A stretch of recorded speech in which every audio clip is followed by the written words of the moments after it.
benn simple dossier la d'un journaliste bi nga xamante ne bëggoon nañ kaa teg loxo yàlla dogal mu génn réew mi mu ngi ci diwaanu France actuellement dossier bi ñu déclenché li ñu duppee un mandat d'arrêt international dossier bi suivait son cours normal ci instance de décision française yi ba tax nag ki nga xamante ne moom moo di ministre de la justice bu Sénégal génn wax ne nag ndem France bañ naa coopérer ci gàttal bañ naa coopérer indiwaat ki nga xamante ne moom moo di wala ñi nga xam ne moo di Madiambal Diagne ak Doro Gaye bien sûr ce sont les deux cités ñoom tamit duñu extradé benn doomu réew France bi nga xamante ne ñu ngi koy wër te mu dow laaxatu ci réew mi muy ab déclaration bi nga xamante ne dafay wéeru dafay ut ndëgërlaay ci déclaration Ousmane Sonko itam wax na li ni mel ci assemblée nationale bu fekkente ne la France ne coopère pas nous aussi nous n'allons plus jamais extrader un seul citoyen français poursuivi sur le sol sénégalais cadre yooyu de façon générale naka nga koy jàngatee. keroog samedi. Malang Touré am na lu ma ci jox tuuti. ma tontuwaat la même chose feddali ko peut-être xóotal ko. surtout après la sortie de l'ambassadrice. oui justement. bëgguma ko woon waxee noonu mais Ibrahima dafa joxe benn cours de diplomatie et de respect et de courtoisie entre États cours boobu la ndaw si joxe suñu ministre de la justice jox nañ ko cours boobu. je regrette di ko waxee noonu. mais parce que ñoom ñoo prêté le flanc depuis le premier ministre li mu waxee woon ci assemblée nationale bi le ministre ou bien la ministre de la justice aurait pu corriger élément de langage yi nga xam ni c'était de trop wala maladroit yi nga xam ni premier ministre wax na ko c'est ça premier ministre tam mën nga jouer boobu rôle ministre du question ce premier ministre bu juumee wala élément de langage yi manqué courtoisie da nga koy defar mais du question pour wane ni da nga fidèle ci moom da nga redevable ci moom nga gën a sax enfoncé ay éléments de langage yoo xam ne erreur la ministre bi loolu la def erreur boobu moom elle a reçu un cours de diplomatie de courtoisie alors que mënoon na ko éviter. mënoon na au contraire defaraat wax bi daal ne effectivement le premier ministre a raison sur le principe de réciprocité. mais nous sommes en train du man maa koy wax li ma wax. mais mu choisir. radicalisme tout simplement pour wane encore que ni premier ministre man lu mu wax rek gongo. ambassadrice bi on fait des erreurs. ambassadrice pour rappel dafa ni ñoom ñu ngi am ay dossiers yi nga xamante ne ay nit ñi nga xam ne ñu ngi koy topp ci Sénégal depuis 2022 ba tey kenn extradé wu leen ñoom gëm nañ ni comme ni seen réew doxee justice exécutif amu ci wàll. ba tax nag amul benn pression bu ñuy def ñoom ils n'ont pas de problème et encore que ñi ñuy topp ñoom ñu bëgg ñu extradé leen ñooñu dañ leen toppee ay affaire crime de sang. ay trafic international yi ni mel yooyu la ñuy toppee ñi ñuy bëgg a jàpp ci Sénégal or que Sénégal ki mu bëgg ñu indi ko muy la personne de Madiambal Diagne crime c'est des situations délictuelles la nekk maanaam ci ay délits la nekk mais pas ci affaire de crime mooy li ma la wax cours de diplomatie cours de droit cours de courtoisie la jox suñu ministre bi alors que ndaw soosu man jàpp naa ni peut-être c'est pas peut-être ëppul diplôme suñu ministre de la justice et cetera li ma bëgg a wax ci loolu mooy que suñu ministre de la justice mënoon na am hauteur intellectuelle boobu ak éthique boobu te bàyyi affaire fayante bi gatsa bi ndaw si li mu wax presque affaire gatsa la ci diplomatie yooyu même réew mi gis nañ ni mu fi yàqee waxuma la sur le plan international il est temps de corriger Ibrahima il est temps de corriger il faut pas s'enfoncer encore dans ces erreurs là donc problème bi loolu la bi ma ko mën a wax bi loolu la ko ma ne ko mais dossier boobu mais pour l'instant c'est une procédure judiciaire qui est en cours bu demee ba pare léegi nag am na yeneen niveau yoo xam ni day laaj je pense xooloon naa ko rapidement day laaj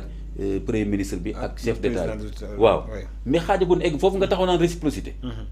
moo tax ndaw su joxaat na ko cours ak tamit le fait que ñi ngay wax fii nii depuis 2022 yow Madiambal depuis kañ la dem France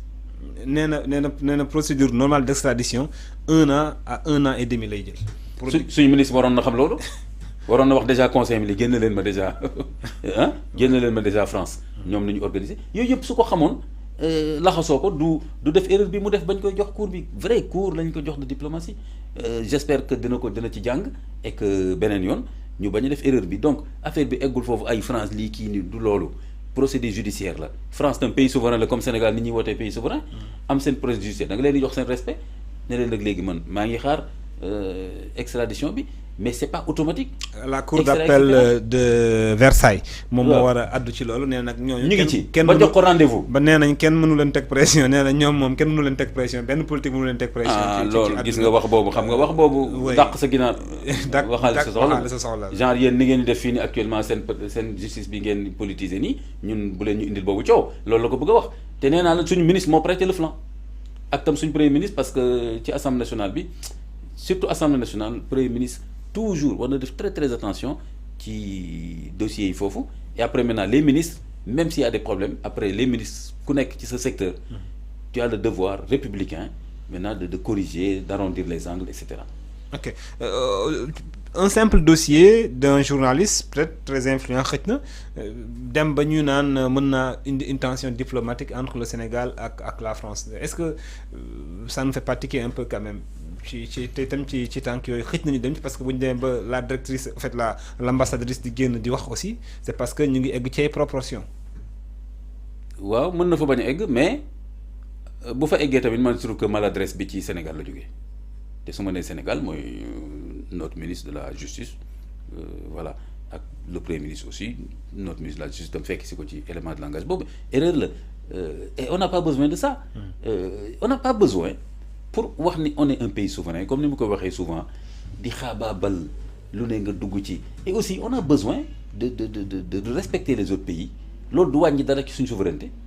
ñaareel ba aussi gën a xam les autres pays comment ils fonctionnent et particulièrement Sénégal moom waruñu réeree dara ci France parce que France lu bari ci seeni texte ñun yenn yi moom la ñuy copier wala ñu kii kon nag surtout par rapport ak France la dame là li mu wax yëpp ci ne France noonu lay doxee loolu waruloon ëmp suñu ministre de la justice ba mu ci waxaat loolu donc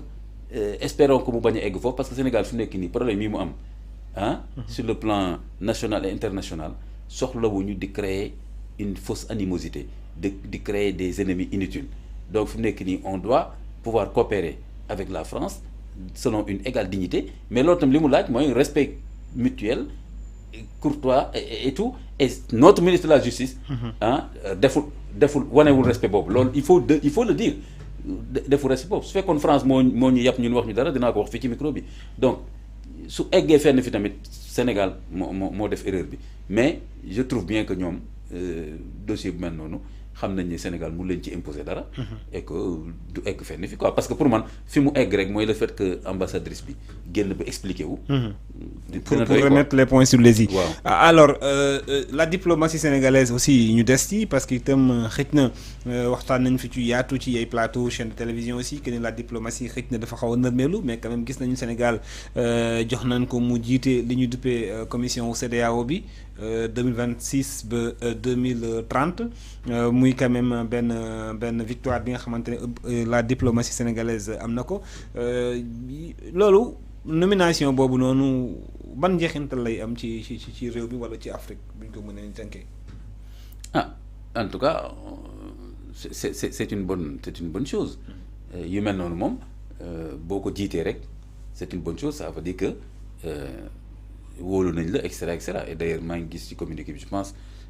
après d'intense nangam donc yi muy laaj. pour ñu jox la ko. su ko Sénégal lijjante ça veut dire que kon am nañu un personnel ci wàllu diplomatie. boo xam ni mi ngi doon def liggéey bu am solo mais léegi nag li ci am solo mooy quoi en faire. quoi en faire justement c'est ça la question. parce que tamit nekk waaw gis nga léegi ñun ñooy CEDEAO mais après. ak contexte bi aussi dafa xaw a jaxasoo de. contexte CEDEAO jamono ji dans la sous-région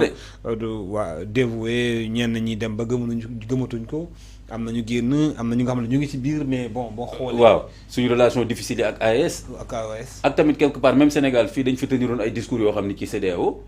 am na ñoo xam ni foofu ñu ngi ko téye ba tey donc il faudra